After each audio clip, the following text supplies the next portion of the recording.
we're talking apples at Mahoney's Restaurant and Bar in Oshkosh. Chef Ryan Nolan is joining us live from the kitchen this morning. Good morning to you. Good morning, Emily. How are you? I am doing fabulous. And you know, I'm kind of getting excited talking about apples again. It's starting to be that time of the year, right? Yeah, you know, Pete was just talking about how the days are getting shorter. Eventually the weather's going to turn a little bit colder, but at the end of summer, we've got these great apples coming up all through Wisconsin. You can go pick them yourself. You'll find them at the farmer's market. So I figured what better way today than focus on 4 recipes that all use apples. That sounds wonderful. What are we going to be making right now? What we're going to make right now is we're going to start off with a salad. So we're going to make a wonderful dressing that uses white balsamic vinegar, which you can find at the grocery store. Very similar to regular balsamic vinegar, but it's white. If you can't find that, cider vinegar works very well in this recipe. To that is going to be some apple juice concentrate. So we're going to sweeten it up with that. And then our oil, we're going to make the vinaigrette with some thyme. And then we're going to toss it with some baby spinach, finish it with some apples, some toasted walnuts, and some dried cranberries, another great Wisconsin staple. So I say let's get going here. Let's do it. So to make our vinaigrette, we have our white balsamic vinegar, and I'm going to use one of those stick blenders, so I'm putting it in this pan here so it's easier for me to mix. If you wanted to do it with a whisk or in your big blender, go right ahead. So we've got 3 different viscosities here with our liquids. We've got the vinegar, we've got the juice concentrate, and we have our oil. So we've got to force those all together, so we're going to need that agitation from the blender. So we'll just start getting that going with the first 2 and then slowly adding our oil to try and help form that vinaigrette.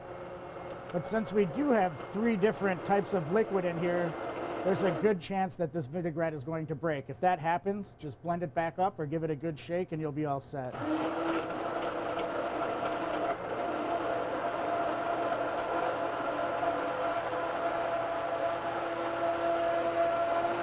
So once we get our vinaigrette done, we're going to want to season it with some thyme. I'm using just some dried thyme because I did not have any fresh, but if you find some fresh thyme in your garden or the farmer's market, please use that.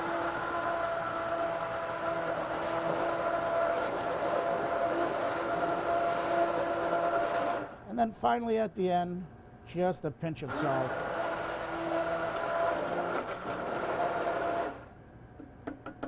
Now this vinaigrette will last in the fridge for quite some time, a week or 2, but like I said, it will tend to separate.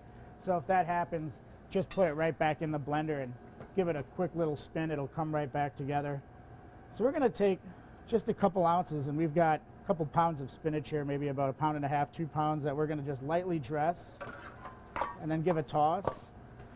And this is a salad we have here at the restaurant all the time, so it's also great. We have the option that you can get it topped with shrimp or chicken or even salmon, and people seem to really enjoy that. So we just want to dress the spinach because we don't want that dressing to overpower the other garnishes on the top of our salad, which will be a gala apple. You can use any kind of apple you want. I personally don't really care for Red Delicious. I think they're just not flavorful enough, so I use a gala or a Fuji apple. And then we're going to add some of our dried cranberries, and then at the end some of our walnuts.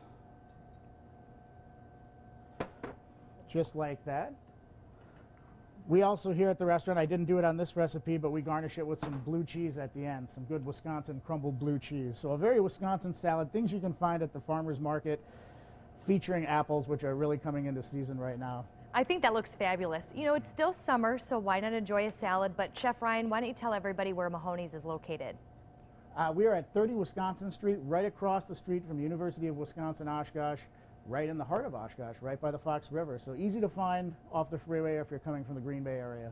Great. Well, thank you for being with us. We're going to be with Chef Ryan all morning. More recipes later in the morning, too, and all of the recipes are online. We'll check back in with you later. Thank you. Thanks.